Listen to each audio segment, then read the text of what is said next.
नमस्कार दोस्तों। मैं अनिल उपाध्याय बोलता हूं तो लाखों लोगों की दग जाती है, वाट लग जाती है, क्योंकि कटु सत्य, एकदम अकाट्य कटु सत्य, अपने देश के संविधान को हाजिर नाजिर करके भारत के राष्ट्रपति का पूरा सम्मान करते हुए डंके की चोट पर मैं केंद्र सरकार, समस्त प्रदेश सरकार, रा, इंटेलिजेंस, आईबी, सीबीआई सबसे कह रहा हूं कि मेरे पिछले 2-2.5 साल के वीडियो देखे जाएं और अगर एक एक बात मेरी सच्ची ना निकली हो तो जो कहा जाए सो हार जाऊंगा। मेरे मुख से सिर्फ सत्य निकला। मैं कोई ज्योतिष नहीं हूं, कोई तांत्रिक, कोई बाबा, कोई मौलवी, कुछ नहीं हूं, लेकिन मेरे मुख से केवल सत्य निकला। और एक अभी मैंने जो सत्य महसूस किया है वो बहुत बड़ा सत्य है। आज की तारीख में नरेंद्र मोदी को भाइयों और बहनों कोई सुनना नहीं चाहता है। भाइयों और बहनों, हमने शौचालय बनाए, हमने 15 लाख दिए, हम 2 करोड़ की नौकरी देंगे, हम ये करेंगे। कोई नरेंद्र मोदी को अब नरेंद्र मोदी की लफाजी कोई नहीं सुनना चाहता है, लंबी लंबी। ये कोरोना काल में मोदी जी आप तो अकेले थे, लॉकडाउन में थे, हमारी तरह आप भी लॉकडाउन में थे। आपके पास बोलने के तो बड़े अच्छे अवसर थे पूरे देश की। आज टीवी मीडिया का क्या इस्तेमाल हो रहा है? बिकाऊ भ्रष्ट टीवी मीडिया। एक बहुत पुरानी मेरी पोस्ट, पहली लाल स्वेटर में, जो मैंने पूरी दुनिया के मुसलमानों का दर्द समझ के, जो मैंने आज तक वाले एक रिपोर्टर को कहा था कि असल बाप की औकात है, अगर है एक बाप का तू मुझसे बहस करके दिखा। आज वही मैं कह रहा हूं। क्या नाम, अर्नब गोस्वामी। अबे असमिये, एक बाप की औलाद है तो अनिल उपाध्याय से बहस करके दिखा दे खाली। एक बाप की अगर औलाद है असली तो, क्योंकि अध्यक्ष हूं उत्तर प्रदेश के केबल ऑपरेटर्स का। रिपब्लिक टीवी तूने कैसे शुरू किया, कहां कहां से परमिशन ली, शास्त्री भवन के किस फ्लोर से क्या क्या किया, कितना कैरिज प्लेसमेंट शुल्क दिया एमएसओस को, इस सब के बारे में मैं सवाल करूंगा तो पिद्दी की तरह भागेगा वहां से अर्नब गोस्वामी तू। कंगना रनावत को इतनी बड़ी नेता, अभी मैं टीवी देख रहा हूं, नीचे पट्टी चल रही है, कंगना रनावत मुंबई से, अरे कंगना। क्यों? क्योंकि अब मोदी को कोई सुनना नहीं चाहता, तो सुशांत और रिया, कंगना रनावत और नई नई नौटंकियां पैदा करनी है गोदी मीडिया द्वारा। मोदी जी आज क्या भाषण देंगे? मोदी जी के सारे भाषण, सारी बातें गलत साबित हो गई। 18 दिन में महाभारत था, 21 दिन में हम नहीं जीतेंगे तो 21 साल पीछे चले जाएंगे। मेरे देश के प्रधानमंत्री ने कहा था, यार भक्तों, 2 कौड़ी के भक्तों कहां मर गए? आओ ना, कमेंट लिखो उल्टे सीधे तुम लोग, अपने माँ बाप परिचय दो, अपने माता पिता का, ये बहुत बाजारू घर के हो। आओ आओ भक्तों, आओ जल्दी आओ भक्तों, जल्दी आओ, आओ भक्तों आओ, 2 कौड़ी के भक्तों, 2 टके के भक्तों, आओ जल्दी आओ। 21 दिन में कोरोना खत्म ना हुआ तो देश 21 साल पीछे चला गया मोदी जी। महान है आप मोदी जी, आप हमारे देश के प्रधानमंत्री हैं मोदी जी।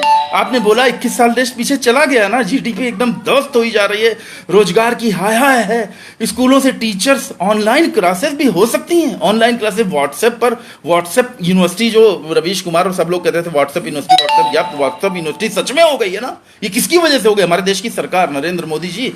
आप ऑनलाइन क्लासेस की व्यवस्थाएं, अगर मैं मान लीजिए एक बहुत बढ़िया आइडिया पूरे देश के एजुकेशनल सिस्टम के लिए एट दिस टाइम देना चाहूं तो मुझको पहले किसी मंत्री से, फिर मुख्यमंत्री, फिर उसके चमचे से, चमचे के चमचे से, एक मंत्री सुरेश खन्ना को मैंने अभी फोटो दिखाई सुरेश खन्ना जी की। सुरेश खन्ना जी का योगी के स्थान पर सबसे पहले सुरेश खन्ना जी उत्तर प्रदेश के मुख्यमंत्री बनने जा रहे थे, नहीं बन पाए। लेकिन वही सुरेश खन्ना की फोटो पर गौर करिए जो मैंने लाइव किया है। सुरेश खन्ना की इस फोटो पर गौर करिए, मैं आपको दिखा रहा हूं। देखिए, सुरेश खन्ना ने पीपीई किट पहनी है, लेकिन जो उनका अर्दली है उसने नहीं पीपीई किट पहनी है, और जो उनके साथ डॉक्टर चल रहा है उसने नहीं पीपीई किट पहनी है। पूरी दुनिया आज हिंदुस्तान अखबार के इस फोटो को गवाह बनाए, कोई मजाक नहीं है। देखिए, सुरेश खन्ना मंत्री जी हैं, पीपीई किट पहने हैं। इनके पीछे जो अर्दली खड़ा है और जो डॉक्टर है वो तो फ्री फंड के हैं, वो तो फ्री फंड के हैं, वो किसी की औलाद थोड़ी है, वो मर जाए कोई फर्क नहीं। ये सुरेश खन्ना मंत्री पीपीई किट पहन के केजीएमयू में हैं। इनके पीछे अर्दली क्या पीपीई किट पहने हैं? पीछे एक और बंदा है क्या वो पीपीई किट पहने, केवल मास्क लगाए, हाथ पे ग्लव्स तक नहीं है। कोरोना वार्ड पहुंचे मंत्री सुरेश खन्ना, तो कोरोना वार्ड में मंत्री जी को इतना खतरा है, इतना भय लग रहा है कि मंत्री जी ने पीपीई किट पहन ली।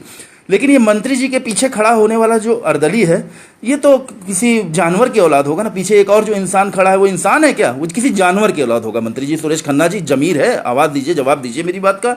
इन दोनों को आपने पीपीई किट क्यों नहीं पहनाई? उत्तर प्रदेश सरकार ये बताइए, इन दोनों को पीपीई किट क्यों नहीं पहनाई? इनके आपको हिंदुस्तान अखबार है, देखिए आज का ये, लखनऊ सोमवार 14 सितंबर 2020, ठीक। पीपीई किट पहन कोरोना वार्ड पहुंचे मंत्री सुरेश खन्ना, ठीक। पीपी किट पहने हैं मंत्री जी, पीछे 2 लोग और खड़े हैं। इन दोनों लोगों को क्या ये जनता है ना मंत्री जी, ये मंत्री नहीं है। ये पीछे जो अर्दली खड़ा है इसने भी संविधान की नौकरी कर रहा है, इसने भी योग्यता से नौकरी हासिल की होगी। पीछे जो डॉक्टर है उन्होंने भी एमबीबीएस या एमडी या डॉक्टरी की पढ़ाई की होगी मंत्री जी। लेकिन मंत्री जी, आप मंत्री जी तो केवल विधायक बन गए ना। क्या आप सब लोगों को, भक्तों को थोड़ी सी शर्म है यार? तुम्हारे पिताजी, मतलब तुम लोग खुद सोचो कि अगर तुम्हारे पिताजी इस जगह पे होते मंत्री जी के पीछे तो तुम्हें कैसा लगता? तुम्हारे पिताजी हो सकता है किसी सरकारी विभाग में नौकरी करते हो, उत्तर प्रदेश सरकार की या केंद्र सरकार की, यानी भारत के संविधान की नौकरी करते हैं, किसी दल की नौकरी नहीं करते हैं। और आज दलीय राजनीति हावी है। मित्रों, आप सबसे मैं एक अनुरोध करूंगा, मेरी इस लाइव को शेयर करिए। मैं कहना भूल जाता हूं, मैं कहने लगा हूं, क्योंकि मुझे रोका जा रहा है हर तरीके से। मुझे मेरे ऊपर दुनिया भर के मेरे ऊपर आरोप लगाने की कोशिशें होती हैं, सब विफल हो जाती हैं। रोकने की सोशल मीडिया पर शेयर करिए, ज़्यादा से ज़्यादा प्लीज़ शेयर करिए। और ये बात एकदम सही है कि पॉलिटिकल भाषणों से जनता एकदम ऊब चुकी है, इसलिए मोदी जी के भाषण सुनना नहीं चाहती है। इसीलिए कंगना रनावत को, रिया को, इस तरीके की चीज़ों को प्रोजेक्ट किया जाता है। ये लाख टके की बात है, जिसे कोई अखबार, कोई प्रिंट मीडिया, कोई इलेक्ट्रॉनिक मीडिया, कोई टीवी मीडिया का पत्रकार नहीं लिखा है। अभी तक किसी ने भी नहीं लिखा है ये बात। किसी प्रिंट मीडिया के संपादक ने भी ये बात लिखने का साहस नहीं है, कि दम नहीं है ना, दम नहीं, पत्रकारिता, सच्ची पत्रकारिता करने का दम नहीं है। तो कहे कि पत्रकार यार, पुरुष भी हो तुम लोग, पत्रकार अगर तुम लोग हो और सही खबरें नहीं लिख रहे तो पुरुष भी हो, जरा जेंडर चेक कराओ, क्योंकि थर्ड जेंडर में तो नहीं पहुंच गए तुम लोग पत्रकारों की दम। और क्या कहें इससे ज्यादा, इससे घटिया बात तुम लोगों के लिए क्या हो सकती है यार? क्यों क्यों क्यों कंगना रनावत को टीवी के माध्यम से लाया जा रहा है? अखबार तो उतना कवर नहीं कर रहा, अखबार तो फिर भी थोड़ा शांत होकर, थोड़ा बुद्धिजीवी बैठते हैं, लिखते हैं, आपस में डिस्कस करते हैं। टीवी मीडिया तो एकदम प्रेशिया मीडिया 100% हो चुका है। ये बहुत गलत है, समाज को तोड़ रहा है मीडिया। समाज को जोड़ने का काम मीडिया का करना चाहिए कि समाज को तोड़ने का? ये सुप्रीम कोर्ट बताए, देश के सरकार बताए, राष्ट्रपति महोदय बताइए, मीडिया का क्या रोल है? समाज को जोड़ना कि समाज को तोड़ना? चलिए मित्रों, अपना ख्याल रखिए और मेरी पोस्ट को शेयर करिए, ज़्यादा से ज़्यादा शेयर करिए, लाइक्स बढ़वाइए, फॉलोअर्स बढ़वाइए, अगर आप मुझको सुनना चाहते हैं तो। नहीं तो मैं फिर अभी 2-4 दिन में कम बोलना नहीं बोलूँगा मैं। अगर मैं आपको अच्छा लगूँ तो आप मुझे बताइए, आप इस चीज़ को बढ़ाइए आगे। अगर आप नहीं बढ़ाएंगे तो कौन बढ़ाएगा, इसका जवाब दीजिए। सोशल मीडिया आपके हाथ में है, हमारे हाथ में, हम बोल रहे हैं, आप सुन रहे हैं, इसके लिए मैं आपको धन्यवाद देता हूँ। लेकिन अगर मैं गलत बोलूं तो आप टोकिए, कमेंट में मुझको कस के करिए, मैं नहीं मना करता हूं, बिल्कुल नहीं कहता हूं, लेकिन तर्क संगत बात करिए। गुड्डू सारे क्यों थाली डीजे टार से भाभी जी के पापड़ गौमूत्र से कोरोना वायरस की वैक्सीन का इंतजार क्यों? हाँ बताइए। देश के स्वास्थ्य मंत्री बोले, बताओ भक्तों, काम पर क्या भक्तों? अरे भक्त बन जाएंगे किसी के भी सोशल मीडिया पे अपना नाम कमाने के लिए। ऐसे भक्तों से मुझे बड़ी चिढ़न हो रही है। मतलब यार, तुम लोग पढ़े लिखे लोग हो, तुम्हारी अपना खुद का अस्तित्व है, तुम किसी के गुलाम चमचे क्यों बन जाते हो? मत बनो, अपनी सोच लाओ, अपने विचार दो। सोशल मीडिया एक प्लेटफॉर्म है, इस चीज़ के लिए सबसे बढ़िया प्लेटफॉर्म है। इसलिए मार्क जुकरबर्ग को, सब सोशल मीडिया चलाने वाले लोगों को हमारी तरफ से बहुत बहुत धन्यवाद। समझिए दोस्तों, सच्चे मीडिया का सच्चा इस्तेमाल खुद करिए, किसी के पिछलग्गू मत बन जाइए, मेरे भी मत बनिए। मैं गलत बोलूं तो मुझको गलत कहिए, हमेशा कहिए, सच बोलिए, सच बोलिए। Thank you.